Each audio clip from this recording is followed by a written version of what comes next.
Hi friends, welcome back to my channel. Friends, ప్రతి నెల మనకి కరెంటు బిల్లు జారీ చేస్తూ ఉంటారు. మనం అందుకున్న కరెంటు బిల్లును జాగ్రత్తగా భద్రపరుచుకుంటూ ఉంటాం. సడన్ గా అవసరమైనప్పుడు కరెంటు బిల్లు దొరకదు. ఈ మధ్య సోలార్ రూఫ్ టాప్ అమర్చుకున్న గృహాలకు మరియు షాపులకు, నాన్ డొమెస్టిక్ సర్వీసులకు స్మార్ట్ మీటర్లను అమర్చుతున్నారు. ఈ స్మార్ట్ మీటర్లు బిగించిన సర్వీసులకు ఫిజికల్ గా కరెంటు బిల్లు జారీ చేయట్లేదు. కరెంటు బిల్లు వారికి మెసేజ్ రూపంలో వస్తున్నాయి. మరి ఇప్పుడు కరెంటు బిల్లు కావాలంటే ఏం చేయాలి? అందుకే కరెంటు బిల్ వివరాలను ఈజీగా తెలుసుకునేందుకు ఏపీఈపీడీసీఎల్ వారు ఈ కరెంటు బిల్ డిజిటల్ ఎలక్ట్రిసిటీ బిల్లును ఆన్లైన్లో వెబ్సైట్ ద్వారా ఈజీగా డౌన్లోడ్ చేసుకోవడానికి అవకాశాన్ని కల్పించారు. ఈ రోజు ఏపీఈపీడీసీఎల్ పరిధిలోని ఈ కరెంటు బిల్లును ఈ నెలలోనే జారీ చేసింది కాకుండా క్రితం నెలల్లో జారీ చేసిన కరెంటు బిల్లులను ఎలా ఆన్లైన్లో డౌన్లోడ్ చేసుకోవచ్చు, అలాగే మనం చెల్లించిన కరెంటు బిల్లు రసీదులను ఎలా డౌన్లోడ్ చేసుకోవచ్చు అనేది ఈ వీడియోలో తెలుసుకుందాం. ముందుగా మీ ఫేవరెట్ బ్రౌజర్ని ఓపెన్ చేయండి. ఓపెన్ చేసి గూగుల్ సెర్చ్ ఇంజిన్లో ఏపీఈపీడీసీఎల్ అని టైప్ చేసి సెర్చ్ చేయండి. సెర్చ్ చేసిన తర్వాత మొదటగా వచ్చిన వెబ్సైట్ ఇక్కడ www.apeasternpower.com అని కనబడుతుంది కదా, దానిపైన క్లిక్ చేయండి. క్లిక్ చేసిన తర్వాత ఏపీఈపీడీసీఎల్ వారి హోమ్ పేజ్ ఓపెన్ అవుతుంది. ఇక్కడ పాపప్ విండో ఓపెన్ అయింది, దాన్ని క్లోజ్ చేసుకోండి. ఈ వెబ్సైట్ హోమ్ పేజ్ ఇలా ఉంటుంది. ఈ వెబ్సైట్ హోమ్ పేజ్ ఓపెన్ అయిన తర్వాత కొద్దిగా కిందకి స్క్రోల్ చేస్తే పే బిల్ ఆన్లైన్ అని కనబడుతుంది కదా, దాని మీద క్లిక్ చేయండి. క్లిక్ చేసిన తర్వాత ఈ విధంగా ఓపెన్ అవుతుంది. ఓపెన్ అయిన తర్వాత ఇక్కడ ఎంటర్ సర్వీస్ నెంబర్, మీ ఇంటి కరెంట్ మీటర్ యొక్క 16 డిజిట్ సర్వీస్ నెంబర్ని ఎంటర్ చేయండి. క్యాప్చా కోడ్ని ఎంటర్ చేసిన తర్వాత సబ్మిట్ చేయండి. సబ్మిట్ చేసిన తర్వాత మీ యొక్క కరెంట్ బిల్లు డీటెయిల్స్ ఓపెన్ అవుతాయి. ఒకసారి చెక్ చేసుకోండి. చెక్ చేసుకున్న తర్వాత కొద్దిగా కిందకి రండి. కిందకు వచ్చిన తర్వాత ఇక్కడ కన్జంప్షన్ అండ్ పేమెంట్ హిస్టరీ అని కనబడుతుంది కదా, దీనిపైన క్లిక్ చేయండి. క్లిక్ చేసిన తర్వాత ఈ విధంగా ఓపెన్ అవుతుంది. ఇక్కడ ఫైనాన్షియల్ ఇయర్ 2025-26 కనబడుతుంది. మనకి last financial year current bill వివరాలు కావాలనుకుంటే కనుక ఇక్కడ ఇయర్ని మార్చుకోండి. మనం ఇక్కడ ప్రస్తుతం 2024-25 ఇయర్ని సెలెక్ట్ చేసుకుంటున్నాను. చేసుకుని వ్యూ అనే ఆప్షన్ మీద క్లిక్ చేయండి. క్లిక్ చేయగానే మీకు ఈ విధంగా ఓపెన్ అవుతుంది. Left side consumption history, right side payment history అని కనబడుతుంది. ఈ లెఫ్ట్ సైడ్ కన్జంప్షన్ హిస్టరీ అంటే ప్రీవియస్ ఇయర్ అంటే లాస్ట్ ఫైనాన్షియల్ ఇయర్కి సంబంధించినటువంటి కరెంట్ బిల్స్ వివరాలన్నీ కూడా లెఫ్ట్ సైడ్ ఉంటాయి.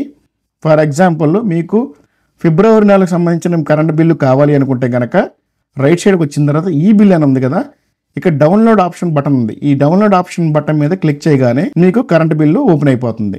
ఓపెన్ అయిన తర్వాత ఒకసారి చెక్ చేసుకోండి. ఈ కరెంట్ బిల్లులోని వివరాలన్నింటినీ గురించి ఆల్రెడీ ఒక వీడియో చేశాను. ఇవి ఒకలాగే ఉంటాయి.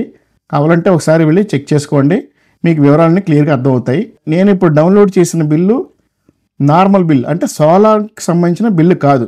అందుకని ఇక్కడ మీకు చూడండి సోలార్ ఎక్స్పోర్ట్ యూనిట్స్ 0 అని వచ్చాయి. సోలార్కి సంబంధించిన కరెంట్ బిల్లు కావాలంటే కనుక మళ్ళీ మీరు ఒకసారి సేమ్ ఇదే ప్రాసెస్లో వచ్చి ఇక్కడ సర్వీస్ నెంబర్ని ఎంటర్ చేయండి. సర్వీస్ నెంబర్ని ఎంటర్ చేసుకున్నాక క్యాప్చా ఎంటర్ చేసి సబ్మిట్ చేయండి. సబ్మిట్ చేసిన తర్వాత కరెంట్ బిల్ డీటెయిల్స్ ఓపెన్ అవుతాయి. ఇక్కడ కన్జంప్షన్ అండ్ పేమెంట్ హిస్టరీ అని ఉంది కదా, దాన్ని క్లిక్ చేసుకుంటున్నాను. చేసిన తర్వాత ఇక్కడ మార్చి నెల కరెంట్ బిల్లుకి సంబంధించి చూస్తే సోలార్ బిల్లు ఓపెన్ అవుతుంది. ఈ డీటెయిల్స్ అన్ని తీసుకున్నాక కిందకి వచ్చిన తర్వాత ఇక్కడ చూడండి మీరు సోలార్ ఎక్స్పోర్ట్ యూనిట్స్ 400 యూనిట్లు ఎక్స్పోర్ట్ అయినట్టుగా చూపిస్తుంది. ఇక్కడ మీకు సోలార్ ఎక్స్పోర్ట్ యూనిట్స్ చూపిస్తున్నాయి. ఇక్కడ చూడండి సోలార్ రీడింగ్స్ ఉన్నాయి, present reading, previous reading, export units, అలాగే import units, present reading, previous reading, billed units. ఇవి సోలార్కి సంబంధించిన బిల్లు. మీకు మామూలు బిల్లుకి సోలార్ బిల్లుకి డిఫరెన్స్ ఏంటంటే ఇక్కడ గ్రిడ్ సపోర్టింగ్ ఛార్జెస్ ఒకటి వేస్తారు, ఇది ఒకటే ఎక్స్ట్రా పడుతుంది, మిగతా అంతా కూడా సేమ్. ప్రీవియస్గా చెల్లించిన బిల్లు రసీదు వివరాలు కావాలంటే కనుక చూడండి జనవరి నెల బిల్లు రిసిప్ట్ వివరాలు కావాలంటే రిసిప్ట్ మీద క్లిక్ చేయండి. క్లిక్ చేసిన తర్వాత రిసిప్ట్ ఇలా ఓపెన్ అవుతుంది. ఓపెన్ అయిన తర్వాత ఇక్కడ ట్రాన్సాక్షన్ నెంబరు, ఈ సర్వీస్ నెంబరు, మీరు ఏ రోజు చెల్లించారు, సెక్షన్ ఆఫీస్ పేరు, ఈఆర్ఓ అంటే ఎలక్ట్రిసిటీ రెవెన్యూ ఆఫీస్ పేరు, సర్కిల్ ఆఫీస్ పేరు, ఎవరు పేమెంట్ చేశారు వాళ్ళ పేరు, అమౌంట్ ఎంత కట్టారు, ఏసీడీ అమౌంట్ ఎంత, ఆర్సీ అమౌంట్ ఎంత, టోటల్ అమౌంట్ ఎంత పేమెంట్ చేశారు అనేది మీకు క్లియర్ కట్గా ఇక్కడ ఉంటుంది. తర్వాత మీరు ఏం చేస్తారంటే ఇక్కడ ప్రింట్ అనే ఆప్షన్ ఉంది కదా, దీని మీద క్లిక్ చేశారనుకోండి సేవ్ యాజ్ పీడిఎఫ్ అని అడుగుతుంది. సేవ్ యాజ్ పీడిఎఫ్ అన్న తర్వాత సేవ్ చేశారనుకోండి, సేవ్ చేస్తే మీ యొక్క బిల్లు ఎక్కడ సేవ్ చేయాలని అడుగుతుంది, డెస్క్టాప్ మీద సేవ్ చేసుకోండి. అంతే, మీకు కరెంట్ బిల్లు రిసిప్ట్ సేవ్ అయిపోతుంది.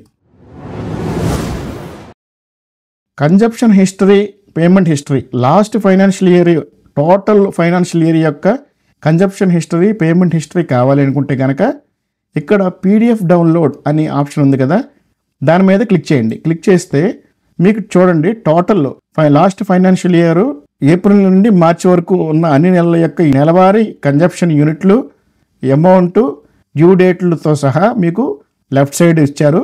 అలాగే మీరు పేమెంట్స్ లాస్ట్ ఫైనాన్షియల్ ఇయర్లో ఎప్పుడెప్పుడు పేమెంట్లు చేశారనేది డేట్ వైజ్ అమౌంట్ ఎంత పేమెంట్ చేశారో రిసిప్ట్ వైజ్ మీకు ఇక్కడ నమోదు చేసి చూపించడం జరిగింది.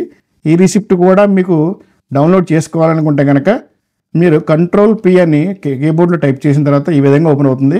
సేవ్ యాజ్ పీడిఎఫ్ అనే ఆప్షన్ సెలెక్ట్ చేసుకుని డెస్క్టాప్ మీద సేవ్ చేసుకుంటే మీకు సేవ్ అయిపోతుంది. ఈ విధంగా ఏపీఈపీడీసీఎల్లోని కరెంట్ బిల్లు వివరాలను, చెల్లించిన కరెంట్ బిల్లు రసీదులను డౌన్లోడ్ చేసుకోవచ్చు. ఈ వీడియో మీకు నచ్చినట్లయితే లైక్ చేయండి, మీ ఫ్రెండ్స్ అందరికీ కూడా షేర్ చేయండి.